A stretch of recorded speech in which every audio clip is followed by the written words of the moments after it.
Un joli mois de novembre qui débute avec la signature pour l'embauche de Romain Bardin comme accompagnateur en développement des comités et des clubs de la Ligue du Centre.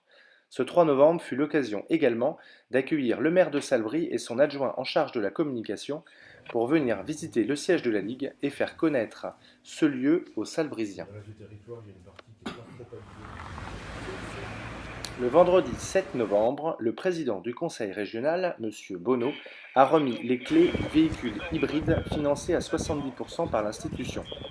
L'occasion pour M. Bonneau de nous demander si nos licences et nos résultats se portent bien.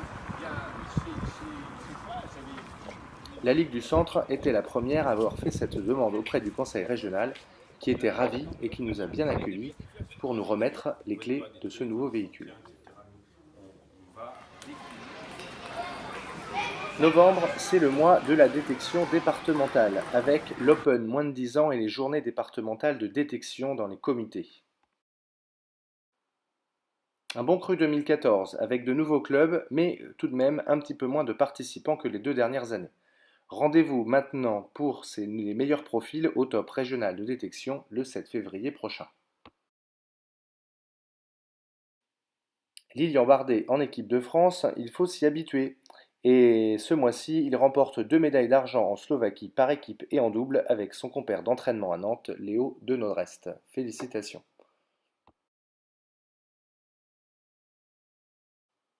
La deuxième formation d'animateur fédéral de la région a démarré en Eure-et-Loire les 15 et 16 novembre avec 8 stagiaires.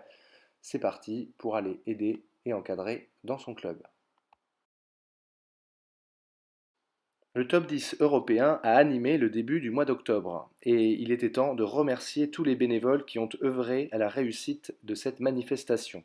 Bravo aux co-organisateurs et au président Marie Cissé pour la 4S Tour et André Quignon pour la Ligue du Centre, sans oublier le commissaire général de cette épreuve Bruno Simon qui a travaillé de main de maître pendant au moins 1 an et demi. Bravo à tous et surtout merci. Le 15 novembre, c'était aussi l'Assemblée générale de la Fédération française de tennis de table. Christian Vivet a été honoré de la médaille de bronze du mérite fédéral et Bruno Terrien de la médaille d'or. L'entente Saint-Sulpice-Villerbon a, elle, été récompensée pour la 2e place du concours national du ping au féminin. Félicitations à tous. Le 27 novembre se tenait une journée sport et santé bien-être à Chartres. Le tennis de table est une activité adaptée pour l'entretien de sa santé.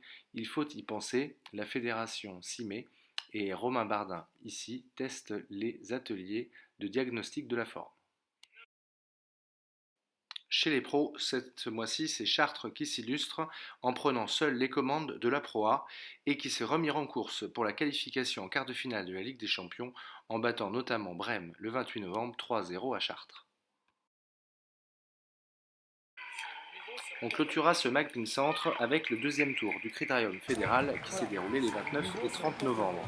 La nationale 2 jeunes se déroulait à Aubigny-sur-Ner, les images ici. De très bons résultats à noter sur la N2 avec 3 montées en Nationale 1 pour Roman Thauvin, Zucchi et Benjamin Leblond. Roman Thauvin et Zucchi remportent le tableau moins de 13 ans et moins de 11 ans filles. Benjamin Leblond termine 2e en moins de 11 ans garçons. En National 1, à noter aussi de très bons résultats, tout était assez rare et 7 jeunes se sont distingués. Lucas Rigaud remporte le tableau moins de 18 ans. Mathieu Pigné, Sarah Slimani, Charles Contasso et Nolwenn Faure terminent 2e de leur tableau respectif, moins de 18 ans, moins de 13 ans et moins de 16 ans. Et Lilian Bardet et Lucas Molland atteignent eux les demi-finales en moins de 15 ans et en moins de 18 ans. Bravo à vous. Allez, enfin, pour l'anecdote, pour finir, une photo. En pré-national s'affrontait Avoine-Beaumont contre Chartres. Le fils du président de la Ligue, Christophe Quignon, était associé à Félix Ménard, membre du Pôle Espoir, et qui affrontait Olivier Maupu, fils du trésorier de la Ligue, associé à Martin Blot, également du Pôle Espoir. Cette petite photo envoyée méritait la petite anecdote. À noter dans vos agendas pour le mois de décembre, le week-end du Téléthon 5 et 6 décembre et le record d'Emmanuel Crétier, les 12 et 13 décembre, les championnats de France des régions de sport adapté à Ingré et du 20 au 22 décembre à Blois, les minicoms et puis les fêtes de fin d'année que je vous souhaite très bonnes à tous. À bientôt.